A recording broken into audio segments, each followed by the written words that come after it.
Olá, nação azulina, sejam bem-vindos a mais um vídeo aqui do Chaves Remista para a gente conversar com vocês sobre as atualizações do mercado da bola do Clube do Remo, Leão Azul, que acertou mais uma contratação e mais uma vez para o setor defensivo. Desta vez um jogador que estava no futebol uruguaio. Nós vamos explicar aqui quem é este atleta e o porquê desta contratação neste momento, já que o Remo recentemente também contratou zagueiro aí nesta janela de transferências que abriu no último dia 10. Tem também a atualização do boletim médico a respeito do zagueiro Klaus e também falar com vocês sobre ontem o jogo do Avaí contra a equipe do Atlético que ajudou o Clube do Remo e falar também sobre a preparação do Leão para o duelo da próxima quinta-feira diante do Novo Horizontino. Sim, quinta-feira o Remo já entra em campo e tem pouquíssimo tempo para esta preparação.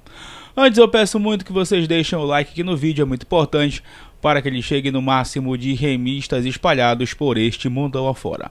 A meta de likes, mais uma vez, é de 1000 para este conteúdo. Verifique também a tua inscrição aqui no canal. Lembrando, hein, pessoal, chegando na marca dos 50 mil inscritos, tem sorteio de 3 camisas do Clube do Remo para você estar aqui no canal.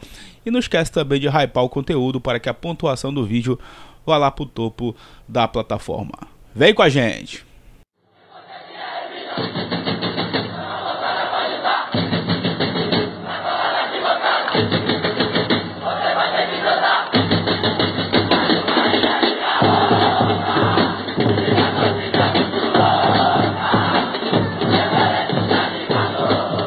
Bom, galera, já quero começar esse vídeo refutando duas fake news que saíram hoje à tarde e começaram a rodar os grupos de WhatsApp aí do Clube do Remo. Eu queria sinceramente entender de onde saem algumas informações. Às vezes dá a impressão que é a própria torcida do Remo que fica compartilhando isso e parece que estão torcendo aí para que alguns jogadores deixem o elenco azulino. A primeira informação era de que o Sport estaria interessado no Marcelo Rangel. Gente, não existe nada em relação a isso, tá? Aliás, eu até falo para vocês que hoje, mais uma vez, um jogador do Remo que saia para o Sport, né, para a situação que está o Sport na Série A, e largue o projeto do Remo aqui agora, em 2025, ele sinceramente não está pensando na carreira dele, está pensando só no dinheiro de momento, porque o Sport dificilmente vai escapar do rebaixamento. Ontem, quem assistiu aí o jogo do Juventude contra o Sport lá em Caxias do Sul viu que o time do Sport é muito ruim, muito limitado. Daniel Paulista, que deixou o Remo para ir para lá, vai ter muito trabalho. Isso se realmente, né, durar muito tempo por lá. Ele que trocou o projeto do Remo para voltar à Ilha do Retiro. Então não existe essa informação, e quando tiver alguma informação a respeito disso, nós vamos, claro, informar vocês nas redes sociais e também aqui no Chaves, mas só para refutar em relação a isso, porque saiu, até compartilharam no grupo, né, me marcaram hoje, e eu queria trazer essa informação para vocês. No caso, trazer, né, essa verdade sobre essa fake news. E também falar a respeito aí de outra informação que saiu, de que o Ceará teria fechado o contrato com o Pedro Rocha, né? Pedro Rocha que o tempo todo também estão tentando aí vender, né? Parece que estão querendo realmente que o Remo pegue o dinheiro, mas esse é o X da questão, né?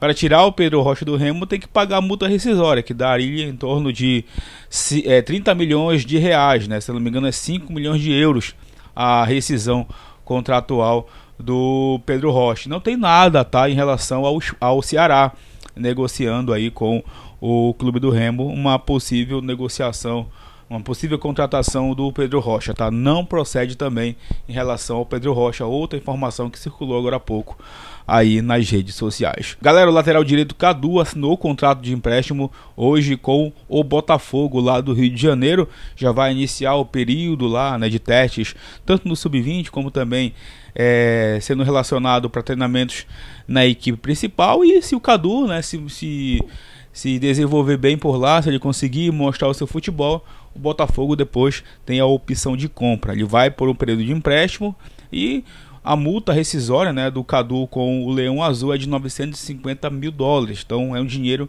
que vai entrar para o Clube do Remo em caso aí de venda do Cadu, que seria, sem dúvida alguma, a maior venda do futebol paraense, né? Nunca a gente vendeu um jogador com esses valores aí, até baixos, né, para a nossa história.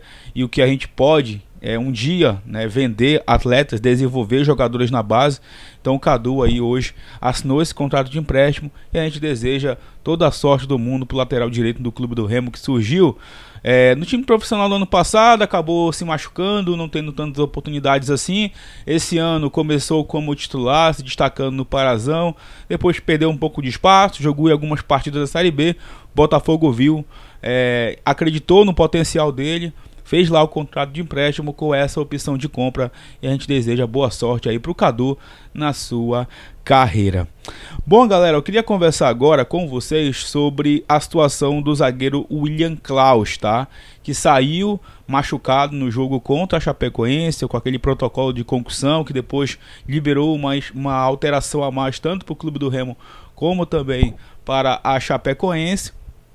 E depois, né, acabou saindo aí o boletim médico em relação ao William Klaus. Eu vou ler para vocês agora a nota do boletim médico a respeito do zagueiro do Leão Azul. O departamento médico informa que o atleta William Klaus sofreu, durante a partida do dia 13 de julho contra a Chapecoense, um traumatismo crânioencefálico, concussão cerebral, além de apresentar uma fratura desviada dos ossos do nariz e uma fratura do nível da órbita. O atleta foi prontamente avaliado e conduzido para atendimento hospitalar especializado na cidade de Chapecó, onde no dia 13 foi submetido a um procedimento cirúrgico para a correção da fratura nasal. O atleta recebeu alta hospitalar ontem, dia 14, e atualmente encontra-se sem alterações neurológicas. Seu retorno para Belém está previsto para amanhã, dia 16 de julho, quando seguirá com o tratamento e acompanhamento com a equipe multidisciplinar do Núcleo Azulino de Saúde e Performance, o NASP. É a nota aí assinada pelo Dr. Jean-Clay Machado, diretor médico do Clube do Remo. Então, para vocês verem que não foi, né, uma lesão simples, que não foi apenas um nariz quebrado, foi uma fratura que necessitou de uma cirurgia lá mesmo em Chapecó, lá mesmo no local do jogo. O Remo que só chegou na última madrugada e o Klaus só chega amanhã após essa alta médica, e com isso ele vai ficar um tempo aí afastado dos gramados. A gente sabe que é sempre complicado, né, gente? Uma contusão na cabeça, o cuidado é sempre alto, né, sempre grande. Recentemente nós vimos esse drama sendo passado pelo Jaderson, que foi até mais grave, né? O cara desacordou em campo. Graças a Deus que o Klaus saiu caminhando, né? Foi logo para a ambulância, mas o Jaderson sentiu ali uma lesão muito grave também e foi para o hospital e demorou todo aquele tempo para retornar. Claro que atletas de futebol, a gente sabe que a recuperação é muito rápida, mas eu colocaria ali pelo menos um mês, né, do Klaus afastado depois desta lesão, mas com a possibilidade de voltar até antes a atuar pelo Leão Azul Paraense. A gente deseja aí pronta recuperação para o zagueiro titular do Clube do Remo. Por conta disso, tá? Por conta disso, eu acredito que o Clube do Remo foi novamente para o mercado atrás de um novo zagueiro, tá? O Remo, que recentemente anunciou o Cauã, recentemente também anunciou o Kaique Almeida, que já está até jogando, né? Foi para o mercado e contratou o Léo Coelho, tá? Esse jogador deve ser apresentado, deve ser anunciado oficialmente pelo Clube do Remo nos próximos dias. Ele tem 32 anos, é brasileiro, mas estava atuando na equipe do Peñarol, do Uruguai, inclusive era titular lá na equipe uruguaia. Por lá ele fez 24 jogos e marcou, na verdade deu uma assistência, né?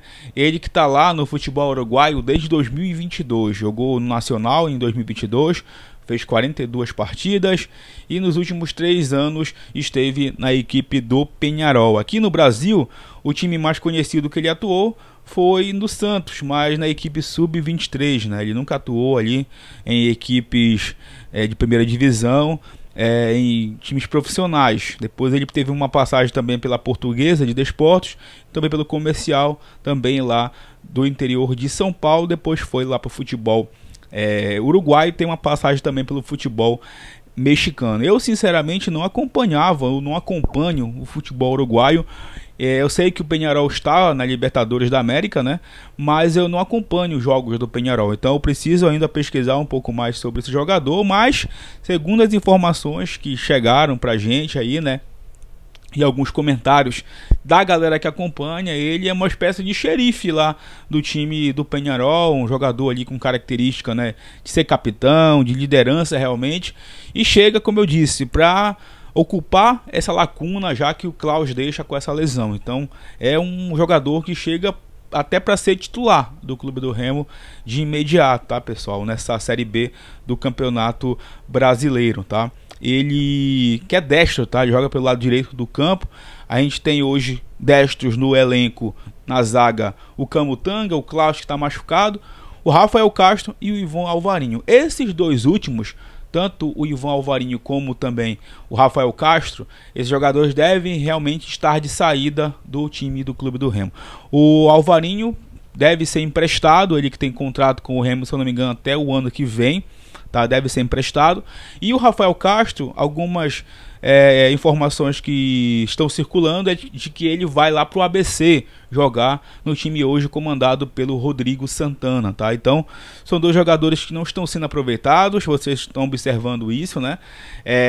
Inclusive o Remo contratou, como eu disse, o Cauã, contratou o Kaique já está até jogando, e esses dois zagueiros aí não tem mais tanto espaço atualmente na defesa do Leão Azul paraense. Então o Léo Santos chega e esses dois zagueiros podem estar aí deixando o Leão Azul, quem sabe também nos próximos dias. Nós vamos aguardar, obviamente, para ver o desenrolar de todas essas negociações, no caso, na contratação do Léo Coelho, também sobre essas possíveis saídas, tá?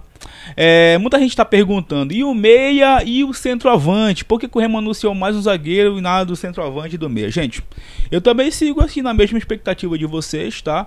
Mas até agora não tem nenhum nome, nenhuma especulação, nada saiu aí em relação a meia mais, nem a centroavante. Recentemente teve lá negociação com o Tite Ortiz, que preferiu ir lá para o América Mineiro. Teve também a sondagem em cima do nome do Gilberto, que aliás marcou 2 gols ontem contra o Sport, mas no momento não tem esses nomes aí. E aí é a reflexão que eu faço, né? A gente precisa, obviamente, aguardar e ver como a diretoria do Clube do Remo vai se comportar nessa janela de transferências, né? Lembrando que o executivo de futebol, o Marcos Braz, é quem está à frente destas negociações, tá? Em relação a meia e em relação a atacante. Eu espero, obviamente, que a gente esteja aguardando algum tipo de oportunidade de rescisão contratual até de jogadores que estão fora do Brasil, para quem sabe tá anunciando, tá? Porque o Remo tentou alguns atletas que estavam jogando aqui no Brasil, como o Tite Ortiz, teve o caso do Jean Carlos também, mas não evoluíram, né? E centroavante, o que a gente ficou sabendo foi realmente lá do Gilberto, a sondagem, né? O interesse do Clube do Remo, mas também não passou de uma sondagem por conta lá do interesse do Juventude, né? O Juventude não abriu mão dele, fez muito bem, pô. O cara marcou logo 2 gols ontem no retorno do Juventude aí na Série A do Campeonato Brasileiro. Então, esse de momento é o panorama, né, pessoal? A gente tem que aguardar, porque ainda não tem nenhum tipo de informação e especulação em cima disso. Isso não quer dizer também, né, que o Remo não possa estar utilizando as peças que ele tem no seu elenco, como por exemplo o meia Regis. Aliás, o Regis deu uma entrevista hoje lá na sala de imprensa do Baenão falando, né, que ele quer uma sequência de jogos, que ele quer mais minutagem, e o torcedor do Remo também quer isso, né, quer que o Regis consiga ter essa minutagem. Ele que entrou na partida contra a Chapecoense e em poucos minutos conseguiu ajudar, inclusive dando uma assistência ali pro gol do Luan Martins de cabeça no final da partida. Então, eu acredito que, apesar dessa escassez do Remo no mercado, o Remo tem peças também para que o nosso treinador possa trabalhar melhor esse time aí e possa estar entregando um futebol melhor. É o que eu venho falando com vocês, o Remo tem evoluído nas mãos do Antônio Oliveira, então ele precisa trabalhar para que o time melhore e obviamente garanta os resultados. Aliás, ontem teve um resultado muito importante que ajudou o Remo na rodada, cara, a goleada, o passeio do Atlético para cima do Avaí. Aliás, o Atlético nos últimos 4 jogos tem 3 vitórias e 1 derrota. Essa derrota justamente para o Clube do Remo, lá naquele jogo que foi realizado na Arena Sicredi. E pelo que o Atlético vem jogando, olha, evoluíram bastante, pessoal. É o que eu falo da evolução. Smith, mas é pouco tempo de trabalho. Como é que o cara vai fazer mudanças em pouco tempo? É o que eu falo. É possível sim você mudar para melhor em pouco tempo, tá? Assim também como é possível você piorar em pouco tempo. Então é por isso que o Antônio Oliveira é cobrado, para que o Remo melhore, tá? Coletivamente falando, nesta Série B. Porque o treinador português que chegou lá no Atlético, em poucos jogos, ele já começou a dar resultado com a evolução clara que o Atlético teve. Porra, você assistia ao jogo do Atlético ali na era do Roger, né, que era o ex-técnico da equipe mineira, era assim, absurdo. Todo mundo dizia, pô, quem enfrentar o Atlético vai vencer porque o time tá todo largado. Pô, aquele David Braga, camisa 10, joga muita bola. Aquele centroavante deles também, Neto Costa, muito bom jogador. E o Atlético tem, né, um camisa 10 ali que joga o tempo todo e um centroavante eficiente também, né. Então, chamar a atenção realmente a evolução do Atlético, que ontem ajudou a gente porque o Avaí não pontuou, ainda perdeu o saldo de gols e o Remo se manteve no G4. Hoje tem Cuiabá e Amazonas e é secar o Cuiabá. Se o Cuiabá empatar ou perder, o Remo se mantém na quarta colocação. Se o Cuiabá vencer, ele vai a 25 pontos, mas ele chegaria a 7 vitórias. O Remo, se não me engano, tem 6. Então ele ultrapassaria o Remo na tabela por conta do número de vitórias. E olha só como é a Série B, né? O Cuiabá tá 4 jogos sem vencer e se vencer hoje já chega no G4. Olha só como é importante você vencer nesta competição. Bom, a preparação do Remo vai ser uma preparação curta. O jogo já é quinta-feira. Hoje teve aí o primeiro treinamento, mas um treinamento bem leve. Amanhã também um treinamento deve ser leve. As mudanças vão acontecer por conta de lesão, por conta também aí de suspensão, né? Ontem eu falei do Marrone, mas também tem o Pavani, tá? O Pavani também está suspenso pelo terceiro cartão amarelo e não joga essa partida da próxima quinta. Então um jogo duríssimo contra o Novo Horizontino às 9h30 da noite. E obviamente vai ser necessário o torcedor jogar junto e obviamente o técnico Antônio Oliveira colocar a melhor formação em campo. Um meio de campo com mais vida, inteligente, um ataque que seja eficiente e uma defesa segura para que a gente vença esse desafio importantíssimo. Jogo de 6 pontos também contra o Novo Horizontino. Aliás, Novo Horizontino, Avaí e Goiás, jogos de 6 pontos aí nesta reta final do primeiro turno da Série B do Campeonato Brasileiro. É isso, meus amigos, vou ficando por aqui mais uma vez. Peço muito que você deixe o like, que você hype o conteúdo, verifique a tua inscrição e comente os assuntos desse vídeo, que em breve a gente retorna para falar mais sobre o Leão Azul Paraense. Tamo junto, valeu!